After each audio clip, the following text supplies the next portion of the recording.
as soon as the driver comes in, we split them into two categories. We've got companies and customers. So these are households and these are actual businesses that we work with, right? You just click order QR codes, you automatically get added into the trip. So my guys will come in, give you bags, will give you codes, or if you've ordered a box, you'll get a box and they'll collect whatever you want to deliver as well. And then from next week onwards, it's just scan the QR codes. You can see it's going to be very open. And if it's high in volume, especially plastic, space becomes an issue. So you use a baling machine to kind of just shorten the whole thing. This is what you would get. So this is a bale of the purer you are with your metal. So if it's only the tins and the aluminium cans, the output obviously is going to be as good. Now, theoretically, can this go in the same process? Yes, it can, but it becomes, these are molding pumps, right? So you put, the plastic goes in there, it pushes it down, we burn it at 270, 280 degrees, and it molds it into whatever shape that we want to get into. So these are small pieces. So these are all made from post-consumer bottle caps. It goes into the cooling, it comes out as a tile, we break it up. This is what you would get. This is how it would come out.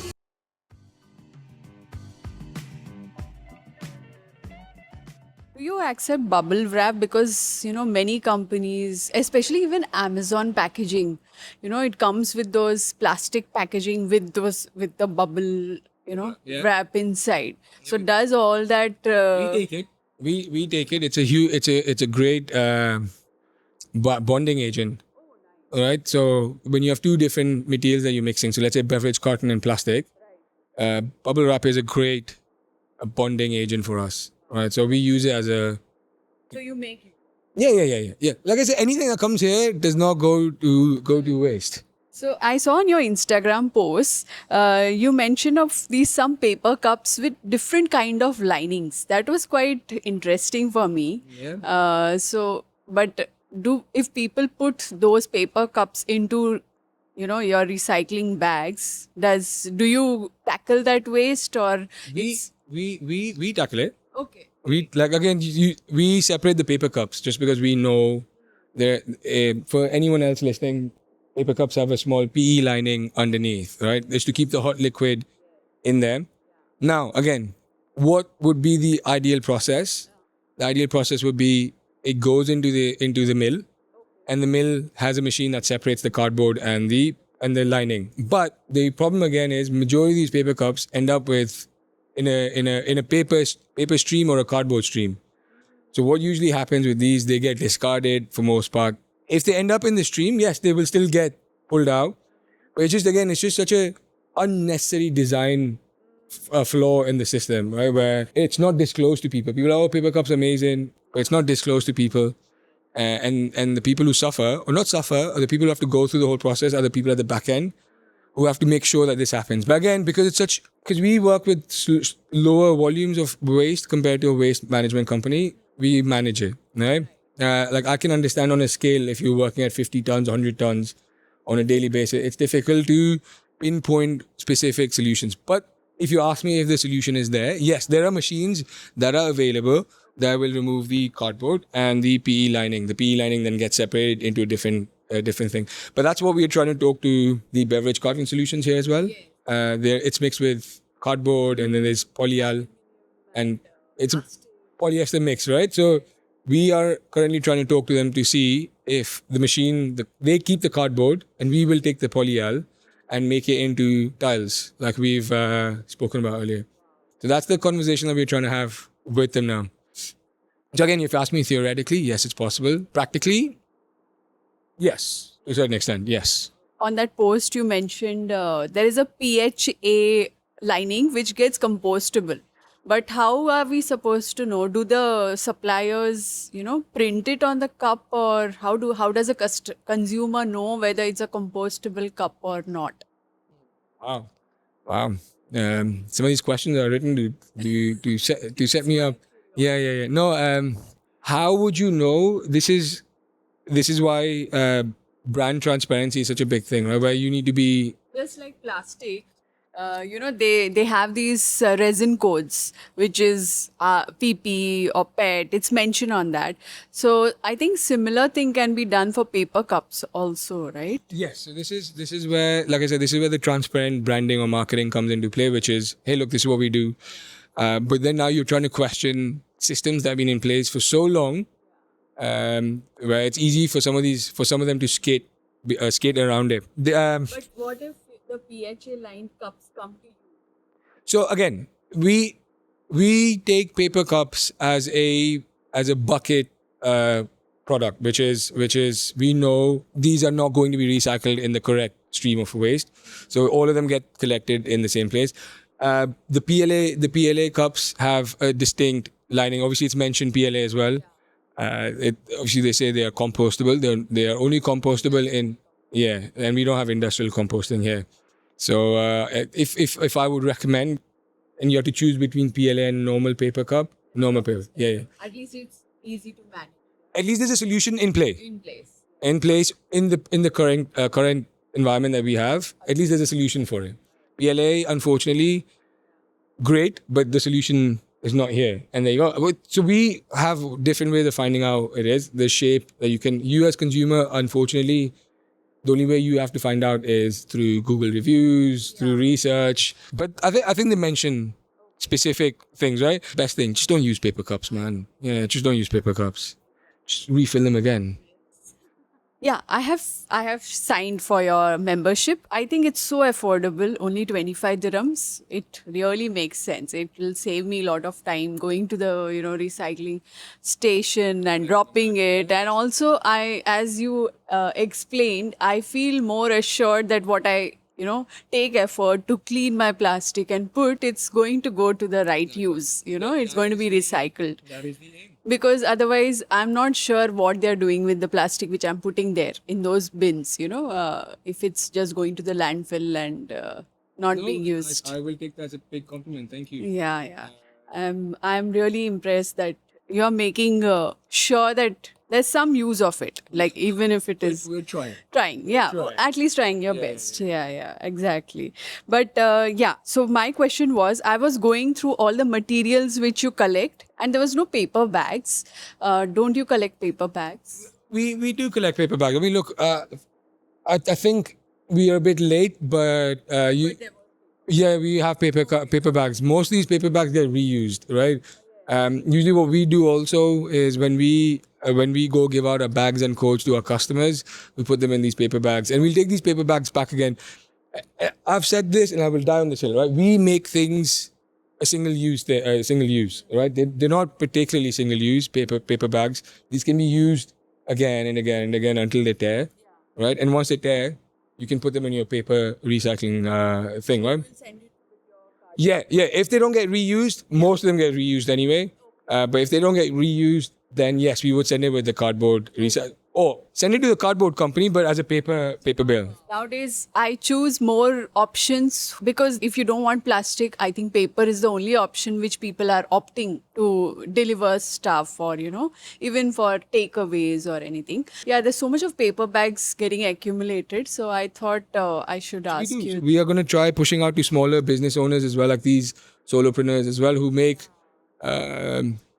things with these bags. So I'm more than happy for them to come collect it from here. As long as it's being reused. Also, funny thing, I know you mentioned paper as a solution to plastic. Just putting it out there, by the way, plastic has the lowest carbon footprint of a material. So theoretically, plastic is better than paper or cloth, right?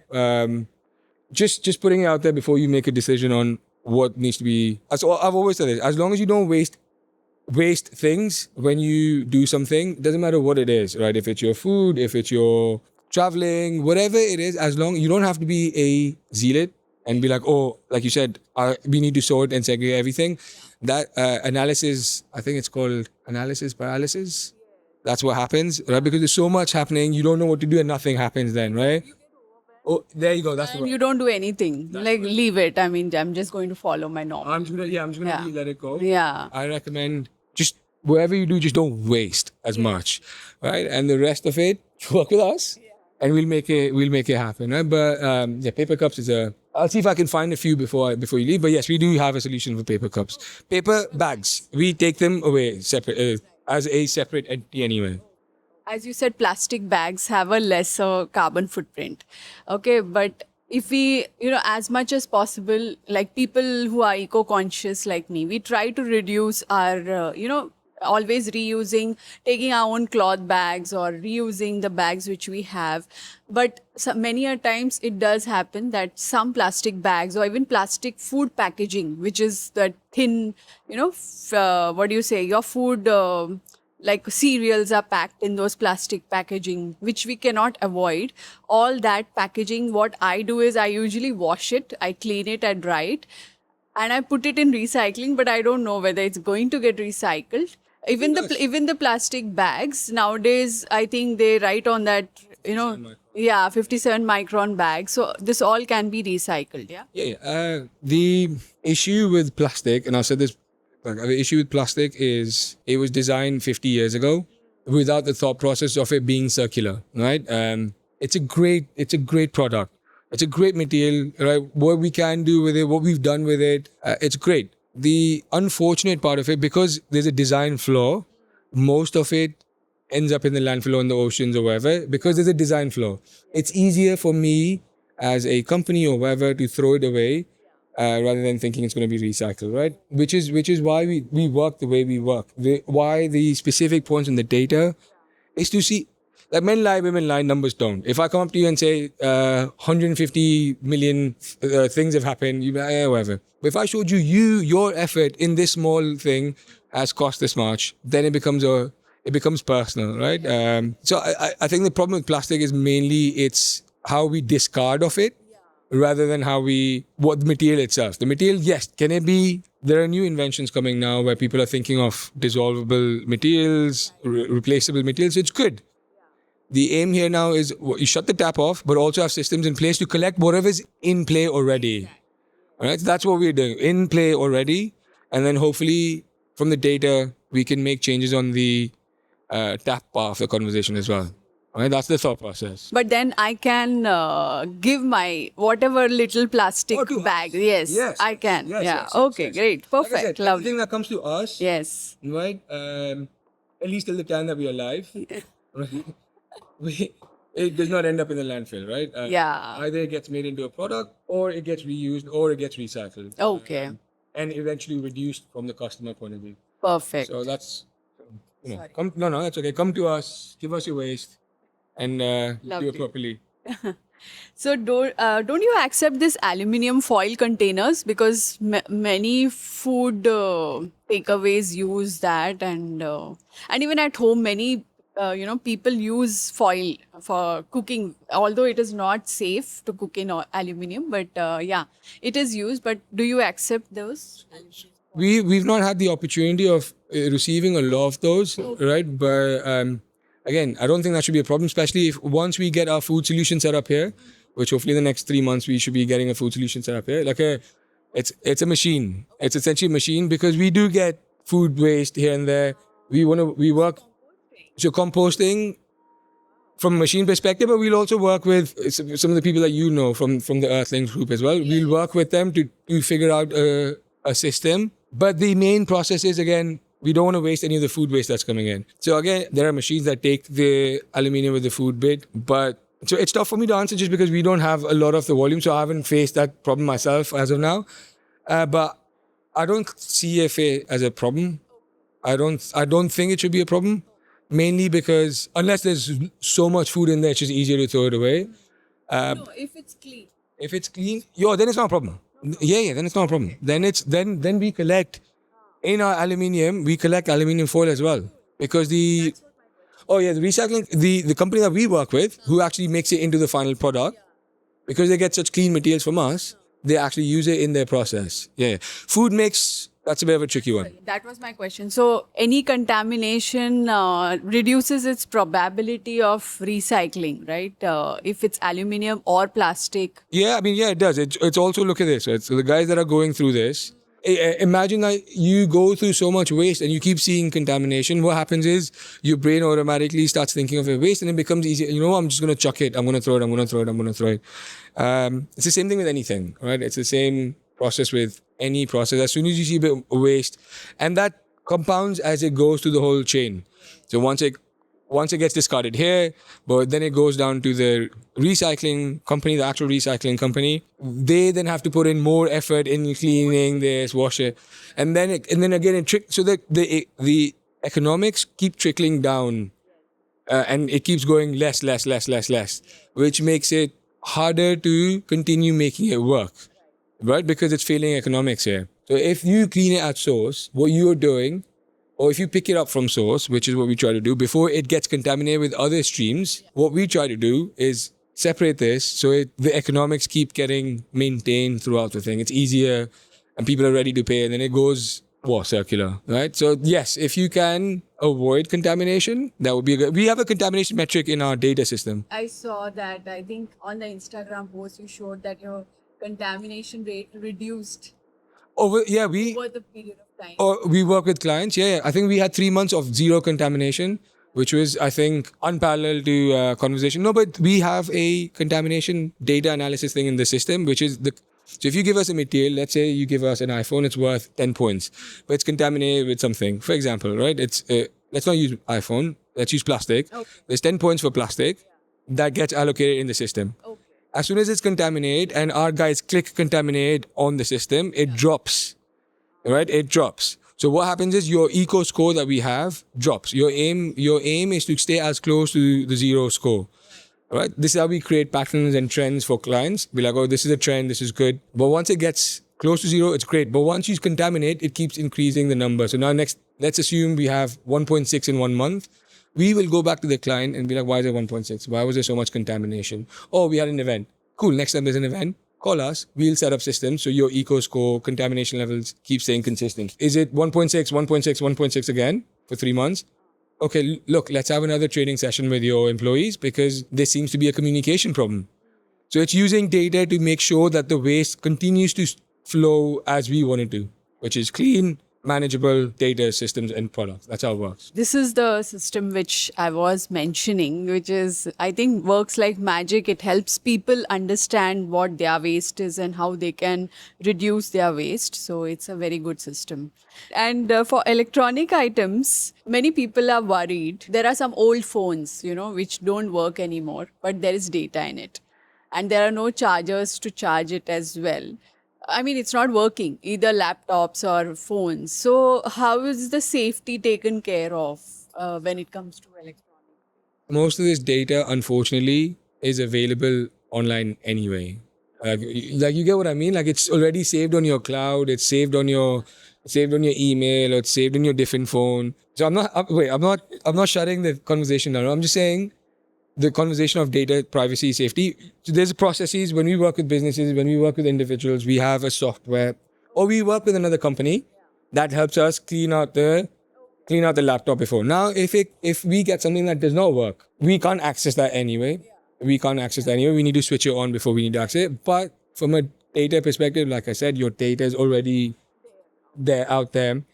So, but we clean it. Like I said, in our Yeah. There are softwares.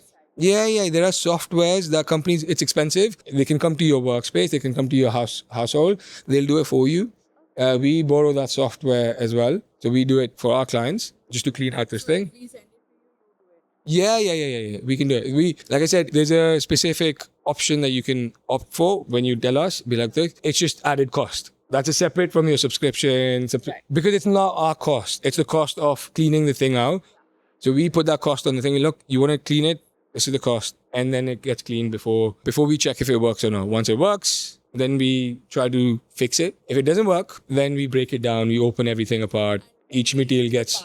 Yeah. That's how it works. I think during our conversation, you did say that you send these to a different third-party recycling company. So you have tied up with... Yeah.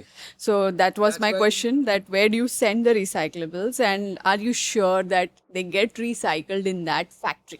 No, this is good. See, because I don't like calling ourselves as a recycling company because we don't recycle. Right? We're a data company. That's what we want to be, a data product company, right? In terms of, it's a circularity platform. That's what we are. Right, so I'm very clear with, we don't recycle ourselves, but what we do, we thoroughly check who we work with. So we don't work with everyone. We only have 2 companies for PET bottles. Okay, 1 company for HDPE, 1 company for LDPE. No, 2 companies for LDPE, 1 or 2 companies for e-waste fixing and the software that we spoke about. Right, glass, we work with 1 company. And food, we're trying to sort it ourselves. We also work with a few local businesses here. Because the thing is so small, we thoroughly test it. We do a quarterly checkup as well in terms of if the processes are still up to date. And there's partnership agreements which which they're okay with, where we can share their names and their processes in our communications with businesses, right? So we showcase, say, look, this is what's happened, this is what's gone. Unfortunately, what happens to the waste after, we can't track it. We can't track it. We can go up to you and say, hey, look, your waste is gone. This is what we collected. This is what's gone. Here's the proof. This is part of it, like a receipt, like a digital trail of it. Here's the proof of it.